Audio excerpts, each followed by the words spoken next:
ಜೋಶಿ ಅವ್ರ ಮನೆ ಬಂದ್ವಿ, ತಮ್ಮ ಮೇಲೆ ಸ್ವಲ್ಪ ಮನೆ ಬಂದು ಒಂದು ಸಮಸ್ಯೆ ಆಗಿತ್ತು.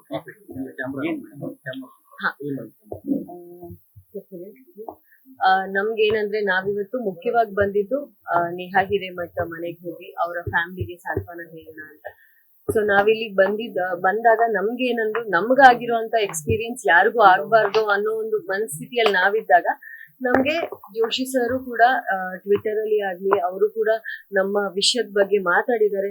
ಹಾಗೆ ನಮ್ಮ ವಿಷಯದ ಬಗ್ಗೆ ಅವರು ಹೇಳ್ಕೊಂಡಿದ್ದಾರೆ ಈ ತರ ಆಗಬಾರ್ದು, ಒಬ್ಬ ಸೆಲೆಬ್ರಿಟೀಸ್ ಆಗಿ ಪಬ್ಲಿಕ್ ಫಿಗರ್ ಆಗಿ ಅವ್ರಿಗೆ ಈ ತರ ಪ್ರಾಬ್ಲಮ್ ಆಗಿದೆ ಅಂತ ಹೇಳಿದ್ರೆ ಸಾಮಾನ್ಯ ಜನರು ಎಲ್ಲಿ ಹೋಗ್ಬೇಕು, ಈ ತರ ವಿಷಯಗಳು ಆಗ್ಬಾರ್ದು ಅಂತ ಹೇಳಿ ಅವರು ಸ್ಟೇಟ್ಮೆಂಟ್ ಕೊಟ್ಟಿದ್ರು.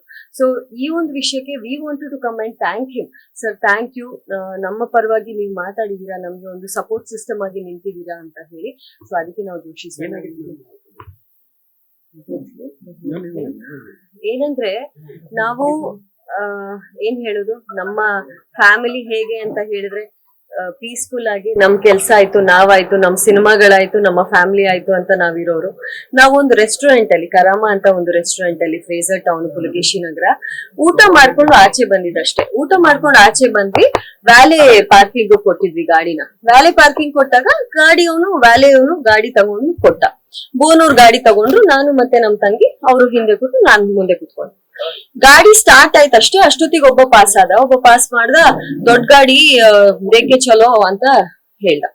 ಅಷ್ಟೊತ್ತಿಗೆ ಬೋನವ್ರು ಹೇಳಿದ್ರು ಆಯ್ತಪ್ಪ ನಾನ್ ತೆಗಿತೀನಿ, ನೀನ್ ಹೋಗು, ನೀನ್ ಸೈಡ್ಗ್ ಬಾ ಅಂತ ಹೇಳಿ. ಕನ್ನಡ ಕೆ ಲೋಗ್ ಬಾತ್ ಕರ್ತೆ ಲೋಕಲ್ ಲೋಗ್ ಈ ತರ ಎಲ್ಲ ಶುರು ಮಾಡು. ಅಂದ್ರೆ ಕನ್ನಡ ಮಾತಾಡಿದಕ್ಕೆ ಅಲ್ಲಿ ಶುರುವಾಗಿದ್ದು.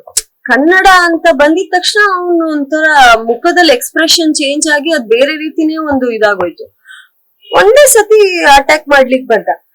ಹಾಗೆ ಇವರಿಬ್ರು ಮಾಡಿದಾಗ ನೋಡ್ತಾ 7 ಜನ ಆಯ್ತು, 10 ಜನ ಆಯ್ತು, 20 ಆಯ್ತು, 30 ಆಯ್ತು, ಜನ ತುಂಬ್ತಾನೆ ಇದಾರೆ. ಇವ್ರ ಗಾಡಿಯಿಂದ ಇಳ್ದು ಸಹ ಇಲ್ಲ. ಮತ್ತೆ ಇವ್ರ ಕತ್ತಲ್ಲಿ ಒಂದು ಗೋಲ್ಡ್ ಚೈನ್ ಹಾಕೊಂಡಿದ್ರು. ಒಬ್ಬ ಡೈರೆಕ್ಟ್ ಬಂತು ಕತ್ತಿಗೆ ಕೈ ಹಾಕ್ತ. ಸೊ ಇವ್ರಿಗೆ ಏನೋ ಒಂಥರ ಜಾರ್ದಂಗ, ಅಲ್ಲಿ ಅಷ್ಟು ಜನರನ್ನ ಅವಾಯ್ಡ್ ಮಾಡ್ತಿದಾರೆ, ಇದೆಲ್ಲ ಆಗ್ತಿದೆ, ಮಧ್ಯದಲ್ಲಿ ಏನೋ ಜಾರ್ದಂಗ ಆಗ್ತಿದೆ. ನನ್ ಕೈ ಕೊಟ್ಟು ಇದೀನಿ, ಚೈನ್ ಜಾರ್ದಂಗ ಆಗ್ತಿದೆ ನೋಡುವಂತ ನೋಡಿದ್ರೆ ಚೈನ್ ಕಟ್ ಆಗಿದೆ. ಅವಾಗ ನಮ್ಗೆ ಗೊತ್ತಾಯ್ತು ಇವ್ರು ಚೈನ್ ಸ್ನಾಚ್ ಮಾಡ್ಲಿಕ್ಕೆ ಬಂದಿದ್ದಾರೆ, ಒಂದು ಕನ್ನಡ ಮಾತಾಡ್ಲಿಕ್ಕೆ ಅವಹೇಳನಕಾರಿ ಮಾತಾಡ್ತಾರೆ, ದೌರ್ಜನ್ಯ ಮಾಡ್ತಾರೆ. ಇಮಿಡಿಯೇಟ್ ನನ್ ಗೊತ್ತಿರೋ ಒಬ್ರು ಇನ್ಸ್ಪೆಕ್ಟರ್ ಫೋನ್ ಮಾಡಿದೆ, ನಾನು ಸ್ಪೀಕರ್ ಅಲ್ಲಿ ಹಾಕ್ತೆ.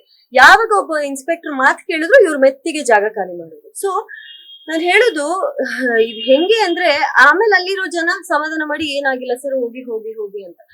ನಾನು ಹೇಳೋದು ಈ ದೌರ್ಜನ್ಯ ಅನ್ನೋದಿದೆಯಲ್ಲ, ಇದು ನಡಿಬಾರ್ದು. ಏನಂದ್ರೆ ಹೆಣ್ಮಕ್ಳಿದಾರೆ, ಫ್ಯಾಮಿಲಿ ಇದಾರೆ ಅಂದಾಗ ಒಬ್ಬ ಗಂಡಸಿಗೆ ಏನ್ ಅನ್ಸುತ್ತೆ, ಮೊದ್ಲು ನಾನು ನನ್ನ ಹೆಣ್ಮಕ್ಳನ್ನ ಸುರಕ್ಷಿತವಾಗಿ ಮನೆ ಕರ್ಕೊಂಡೋಗಿ ಬಿಡ್ಬೇಕಪ್ಪ ಅಂತ ಇರುತ್ತೆ. ಅದನ್ನೇ ಇವ್ರು ಅಡ್ವಾಂಟೇಜ್ ಆಗಿ ತಗೊಂಡು ಏನ್ ಮಾಡ್ತಾರೆ, ಇವಾಗ ಇದೇ ಒಬ್ಬ ಹುಡುಗ ಇನ್ನೊಂದು ಹುಡುಗ ಜೊತೆ ಬಂದ್ರೆ ಅವ್ನ್ ಇಳಿತಾನೆ, ನಂಗೆ ಹೊಡಿತಾನೆ, ಜಗಳ ಆಗುತ್ತೆ. ಬಟ್ ಇಲ್ಲಿ ಹೆಣ್ಮಕ್ಳಿದಾರಲ್ಲ, ಇವ್ರೇನು ಮಾಡಲ್ಲ ಅಂತ ಹೇಳಿ ಇವರು ದೌರ್ಜನ್ಯ ಮಾಡೋದು, ಆಮೇಲೆ ಕನ್ನಡ ಮಾತಾಡಿದೀರಾ ಅಂತ ಹೇಳಿ ಹೊಡಿಯಕ್ ಬರೋದು. ಸೊ ಇಂಥದೆಲ್ಲ ನಡಿಬಾರ್ದು. ನಮಗೆ ಸುರಕ್ಷತೆ ಇಲ್ಲ ಅಂತ ಹೇಳಿದ್ರೆ ಸಾಮಾನ್ಯ ಜನರು ಏನಾಗ್ಬೋದು. ಸೊ ಅದಕ್ಕೆ ಇಂಥ ವಿಷಯಗಳು ದಯವಿಟ್ಟು ಆಗಬಾರ್ದು ಅನ್ನೋ ರೀತಿಗೆ ನಾನು ಅದನ್ನ ನನ್ನ ಸೋಷಿಯಲ್ ಮೀಡಿಯಾದಲ್ಲಿ ಹಾಕ್ದೆ. ಅದು ಎಲ್ಲಾ ತರದಲ್ಲಿ ಎಲ್ಲಾ ರೀತಿಯಲ್ಲೂ ತುಂಬಾ ಒಳ್ಳೆ ರೆಸ್ಪಾನ್ಸ್ ಸಿಗ್ತಾ ಇದೆ. ಕಮಿಷನರ್ ಕಡೆಯಿಂದಾನು ನಮ್ಮ ಪೊಲೀಸ್ ಡಿಪಾರ್ಟ್ಮೆಂಟ್ ಆಲ್ರೆಡಿ ಇನ್ವೆಸ್ಟಿಗೇಷನ್ ಶುರು ಮಾಡಿದ್ದಾರೆ. ಚೆನ್ನಾಗಿ ಆಗ್ತಾ ಇದೆ ಸರ್. ನ್ಯೂಸ್ ಫಸ್ಟ್ ನಿರ್ಭೀತಿಯಿಂದ ನಿಮ್ಮ ಪರವಾಗಿ.